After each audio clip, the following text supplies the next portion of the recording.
So, Peter, what's happening?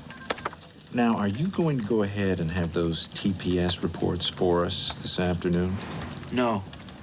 In fact, look, I'm gonna have to ask you to go ahead and just come back another time. I got a meeting with the Bobs in a couple of minutes.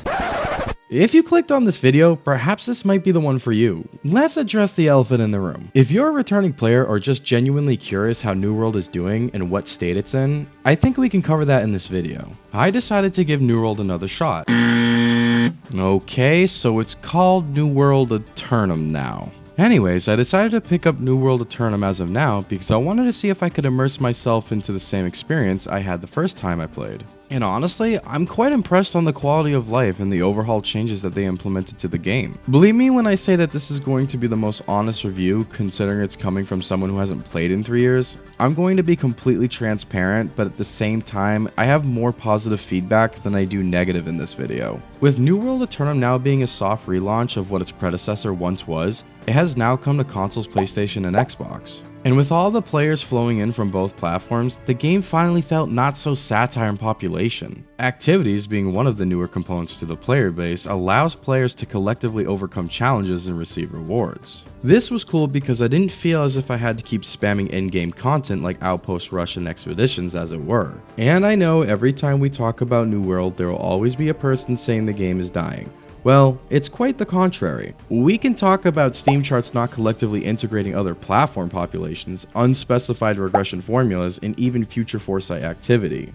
No matter how you slice it, New World Aeternum is really its own niche, and the players that still get on will consistently be prevalent to its own internal success, rather than competing against the AAA titled games. After coming back and playing over 100 hours, I started noticing various things that were different from how I remembered it, and especially all the new update changes. For example, when I used to do my Iron Vein runs like a degenerate in Cutlass Keys, I'd go through pickaxes left and right, and now what I've discovered is that there's no more durability on tools or weapons.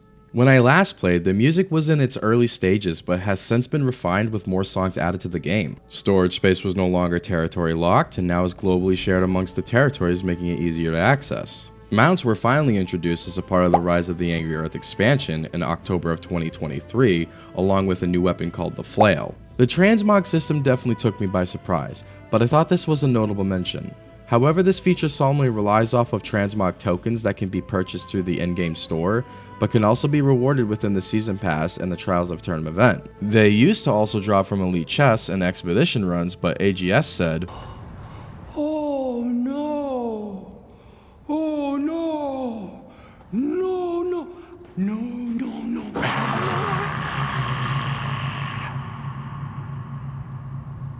Okay. You can now also change your character's appearance with barbershop tokens, expanded PvP arenas such as 3v3s, capture the flag, and a new outpost rush map. Raids have been released, swimming, improved travel costs allowing players to get around the world, revamped character progression that allows new players to begin with the class Archetype that provides starting weapons and trade skill boosts to ease them into the game's mechanics. So think of Elder Scrolls Oblivion, where you start off with your major skills. Kind of the same thing. During my gameplay, I noticed that bullets and arrows were taken out of the game's loot table and even at the engineering station. My point is, this is literally how long it's been since I last played New World. I guess they wanted to simplify it for the player and now have ranged weapons set at plus 20% damage to compensate for the ammo being removed. In the past, I was so used to crafting my own ammunition, and that's something I'm not totally in favor of them removing, but I also understand the ideology around it, simplifying it for the user experience. One of my favorite things I got to also experience this time around was the minor changes to the lore and the complete overhaul in the story and its cinematics. That was heavily needed since day one. So I'm really glad that the developers took the time to reinvent themselves with a new soft launch. This time I got to see Captain Thorpe and the hooded figure at a different angle than it were 3 years ago.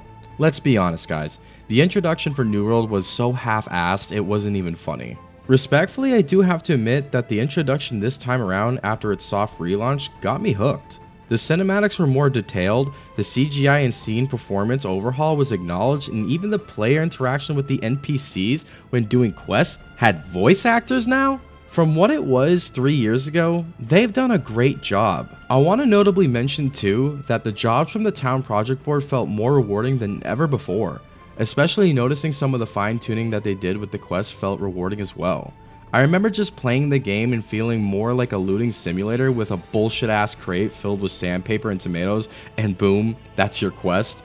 It finally feels like New World Aeternum has reinvented themselves than it were for the basic gameplay experience. And just little things like that make me want to play the game more. I'm also excited to try out the new raid Hive of the Gorgons. That installment to the game is just asking for the sweaty side of me to come out and grind for the best gear. 3 years ago, the maximum cap for gear score was only 600. Now we have an astonishing gear score cap of 725. That is a climb I'm intending to do and hope to reach in the near future. As a returning player, I still can't really say that it's an ARPG, because honestly, it still has its MMO aspects. For that, I'm also grateful because major game studios are so quick to consumer feedback that it could negatively impact their roadmap. And for that, I'm happy they kept to their plan. New World Aeternum, like I said, is its own niche. A lot of players who want to consume a game's content will almost always metagame it to the very end until a roadblock like a DLC comes their way and refuse to play the game any further. And we can even say this about World of Warcraft. I just think it's an unfair assessment when it comes to a lot of the reviews about gatekeeping progression, because honestly, there's so many games that do this. But people need to remember a game is only profitable when the consumer wants to consume the content further. Unfortunately, the consumer today is not the consumer by any means. Ain't that right, Baldy? The state of New World right now, I think in my opinion, is thriving more than ever with the soft relaunch. It's been known that if you teamed up with expeditions or open world events, most people just didn't talk. And I'm starting to see an increase in player communication more than ever since my return. I was able to talk to quite a bit of players using the voice chat and got to hear their input and how the game has positively been affected by the console market coming into fruition. Being able to play with console members was very important for the game as well, because it allows a community to collectively give feedback about the game and that we can all intimately coexist with the same challenges and goals. The mount system was definitely needed for far too long. Initially, back in the day, mounts were never intended to be in the game, we were told. They even had a note somewhere in Everfall explaining that no animal was to be used as a pack mule. Try finding that note now.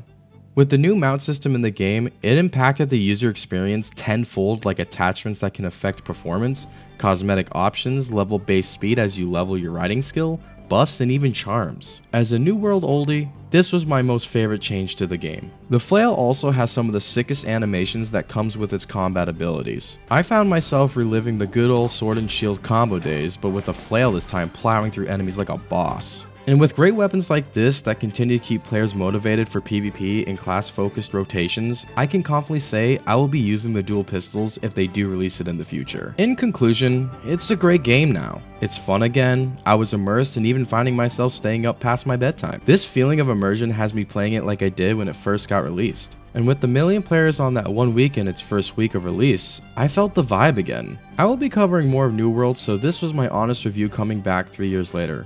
I'm hooked. And for all of my Diablo 2 subscribers, don't you worry, we got something cooking behind the scenes for y'all. If you've made it this far into the video, I'd like to say thanks for listening to my story and hanging out till the very end.